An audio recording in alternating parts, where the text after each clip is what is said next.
Hello, welcome to the Overthinker podcast. We are getting really excited for football as we are only a few days away. Today's Tuesday. Got our first game coming up on Thursday. Should be a hell of a game. It was really cool to see Matthew Stafford win a Super Bowl last year. I'm definitely still rooting for him. Honestly, as a Lions fan, I want to see Stafford win as much as possible. I don't even care. I really don't care what other Lions fans might say if they don't like him because he won a Super Bowl with a different team. Matthew Stafford has been playing really good football for a very long time, and he's always been basically an elite quarterback on a horrible team. And now you're seeing what he looks like on a good team. He's obviously a Hall of Fame talent, certainly. And if he wins another Super Bowl, it's really going to be no question he will be in the Hall of Fame. Yeah, so I definitely am rooting for the Rams this year. But if I was a betting man, I probably would bet against it just because natural regression, the way that their roster is built. You can probably expect some more injuries than last year. They really didn't have many key players get hurt. Obviously, Aaron Donald doesn't get hurt very much. Jalen Ramsey is a guy who has played a lot of snaps in his career at a very high level. And I would expect him to still be elite, but if they lost either of those guys or Cooper Kupp for an extended period of time, this would be a very different team. And I do think having Allen Robinson is big for them. I actually have Allen Robinson in fantasy. I think he is one of those guys where if you're doing daily fantasy and whatnot, you want Allen Robinson because he's probably going to be very cheap, and it's going to be a good option value-wise. He's going to be one of the better value receivers probably for the first couple of weeks. I expect him to get probably close to maybe 10 to 8 targets a week. And I do expect him to be the clear number 2 in this offense. But there is a chance he's actually the number 1 in this offense because Allen Robinson a couple of years ago was one of the best receivers in the NFL on a very bad team for the Bears. It kind of seems like he checked out.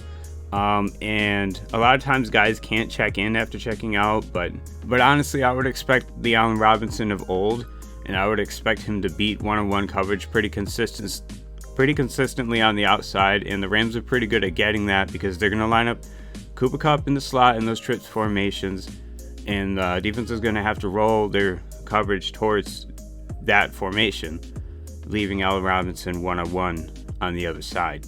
And yeah, I think this should be a really fun game to watch. I'm probably rooting for the Rams to win, and I think that's probably the smarter bet for the Rams to win.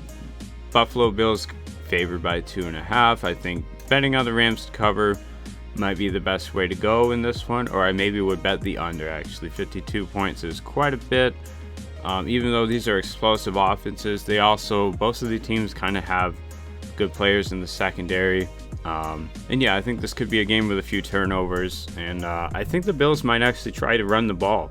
Now that they have James Cook and Devin Singletary and Zach Moss, I expect to be seeing a lot more production through the running back with that team, at least more than years past. And now that they have James Cook, they're probably going to be throwing the ball to him a little bit. Even though I think Singletary is a good receiver himself, I don't think it was a smart pick to take a running back in the second round. I can still kind of see why they did it, because James Cook was probably one of the better receiving options there in the second round versus taking a receiver in the second round. You know, I could see why having a run after the catch threat like James Cook is what they want, you know.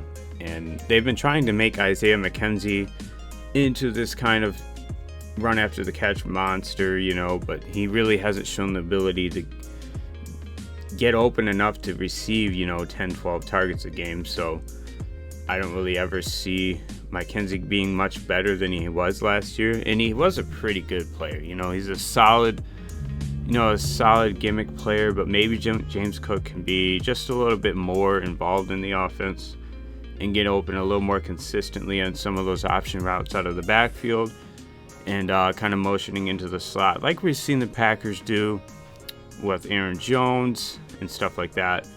Maybe we could see some of that stuff with James Cook. I guess we'll have to see, but it should be fun to watch. Right now on DraftKings, I think it's plus 450 for James Cook to have a touchdown, which seems kind of like a good bet, but I'm not really sure how much he's going to play. I think based on his talent, that would be a pretty smart bet. Actually, it has moved to 380. Okay, so it's moved in the last couple of days. But he's still not the running back that's favored the most to get a touchdown, and I don't think that's right. I think he's definitely the most talented. And he's also the receiving back, so if I was going to make a bet, if I was going to make a prop bet in this game, it would be James Cook at 380 to score anytime, and that's on DraftKings.